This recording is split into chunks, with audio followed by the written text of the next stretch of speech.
The feeling, whenever I give something, I feel happy. You see, this is you try. That whatever you may have knowledge, you have sometimes better economy you may have.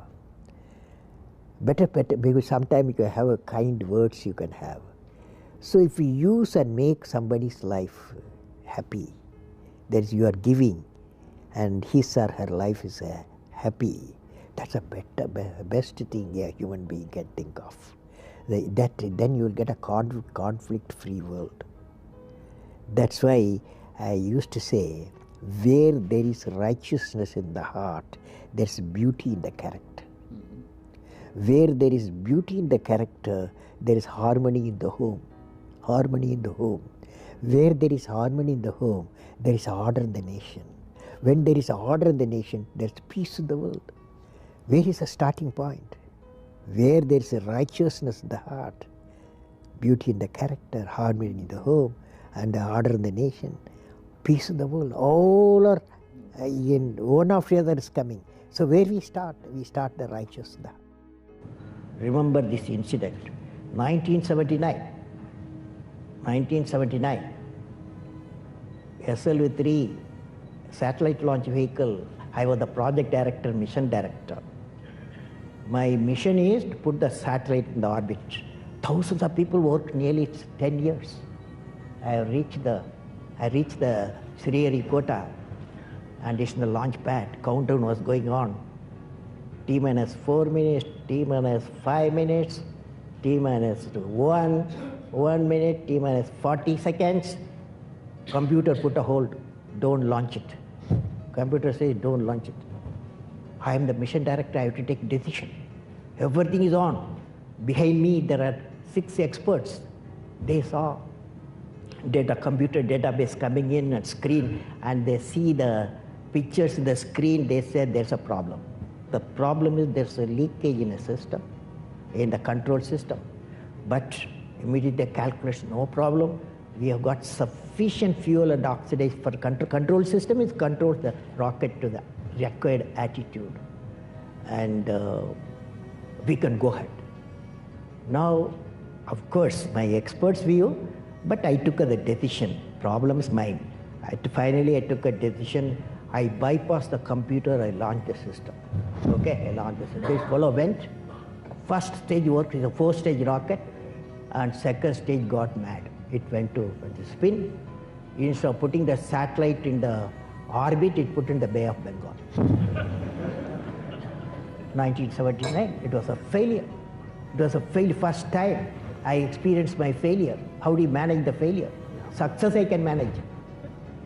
So at that time, a great man, a great leader, Professor Satish Dhawan, he comes to me, I'm very tired working nearly for months. He wakes me up, come, let us go for a press conference. Press is meeting there, like this, number of people, world press, with photos, this and that, all the gadgets, they are there. I was really frightened, I will be the culprit, because I'm the project director, mission director. What Satish Dhawan said, chairman, Indian Space Research Organization, said, dear friends, we have failed today. It's the first time I have to give all the success. All the failure is, I want to support my technologists and scientists and staff so that next year they succeed. So he took the whole blame himself.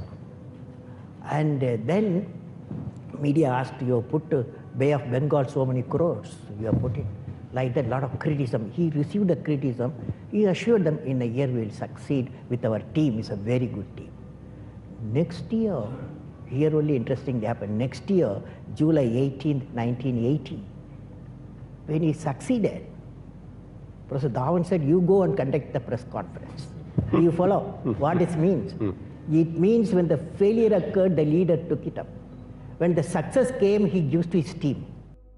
How did you become so great? How did I become so great? That's the question. Well, which class you are studying? 4th. What's your dream in life? I want to become a singer. Singer? Hindustani or Carnatic? Hindustani or Carnatic music? Any music? Yeah, music. Any music will become. Well, I don't know how became. I don't know. It's a relative terms. So I personally believe you must have a dream. Say, I must have a dream. I must have a dream. I must continuously acquire knowledge. Continuously acquire knowledge. I must continuously acquire knowledge. Hard work. Hard work. Hard work. And perseverance. And pursuance. One should not be not afraid of problems. Not afraid of problems. Then you will be successful. We should know how to handle not only how to handle the success, how to handle the failures. Particularly you are in the management environment, Wharton. I want the young people to understand how to manage the failure. Because any task you do, you have to come across problem. Problem should not become the captain of the individual or the project chief. And the project chief should become the captain of the problems and defeat the problem and succeed. And for a culture of excellence. The excellence not by accident. It is a process where an individual continuously strives to better oneself. The performance standards are set by themselves. They work on their dreams with focus and are prepared to take calculated risk and do not get deterred by failures as they move towards their dreams. Then they step up their dreams as they tend to reach the original targets.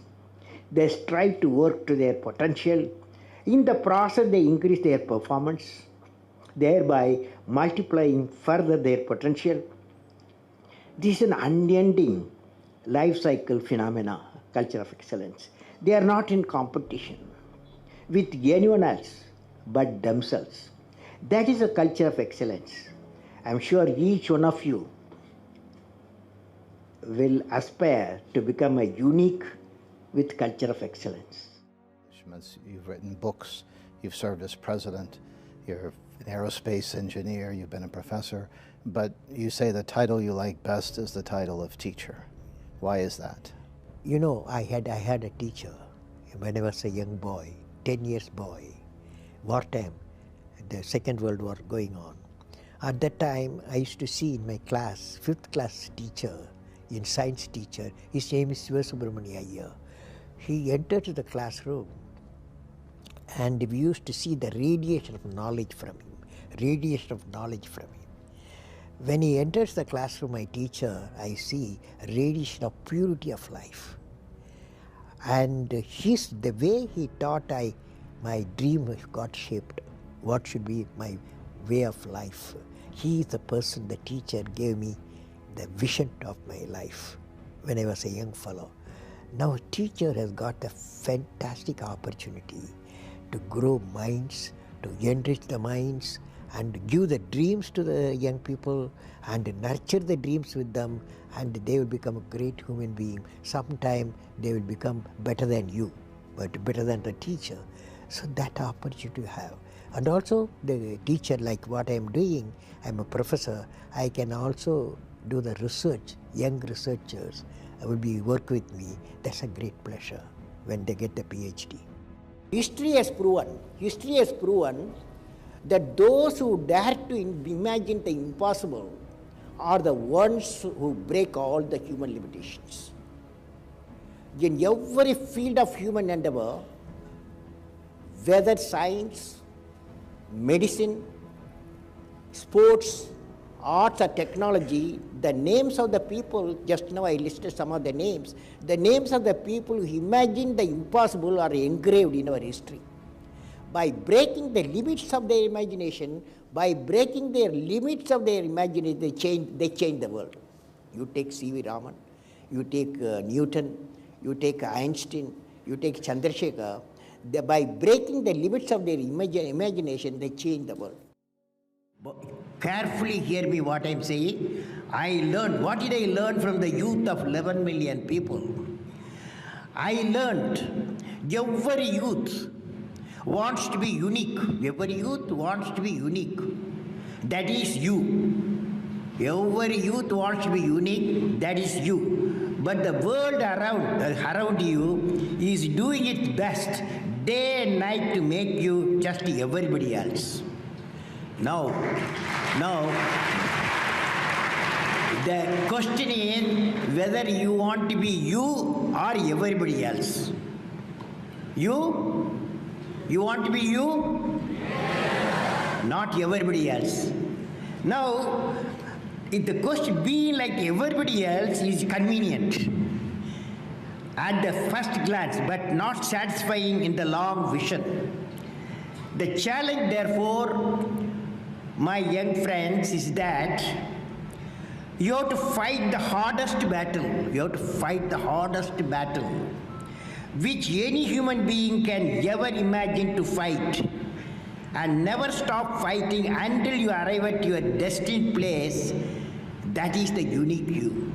To get the unique you, it's a big battle. The battle means you don't need to take a gun. The battle means you have to have 4 unique things. 4 unique tools you must have in that battle. One is you have to set the goal. The second one is acquire the knowledge continuously. And third one, it's a hard work with the devotion. And fourth is perseverance. These are the tools you have to, for the battle you have to wage. If you want to be discoverers, if you want to be innovators, I am going to give you what type of characteristic you must have. Invention and discoveries have emanated from creative minds that have been constantly working and imagining the outcome. The telephone, he was imagining the outcome in the mind. With imaging and constant effort, all the forces of the universe work for that inspired mind, thereby leading to invention and discoveries. See, I have a feeling whenever I give something, I feel happy. You see, this is you try. That whatever you may have knowledge, you have sometimes better economy you may have, better, because sometimes you can have a kind words you can have. So if you use and make somebody's life happy, that is you are giving, and his or her life is happy, that's a best thing a human being can think of. Then you will get a conflict-free world. That is, leaders should work with integrity and succeed with integrity. Leader should work with integrity and succeed with integrity. And I believe President, since you asked the question, has to be continuously in touch with the people. Rashtrapati Bhavan, where I was there, became a People's Bhavan. Instead of Rashtrapati Bhavan, it becomes People's Bhavan. And also I travel into the whole state, cutting across hill, deserts and sea. I was in touch with millions and millions of people.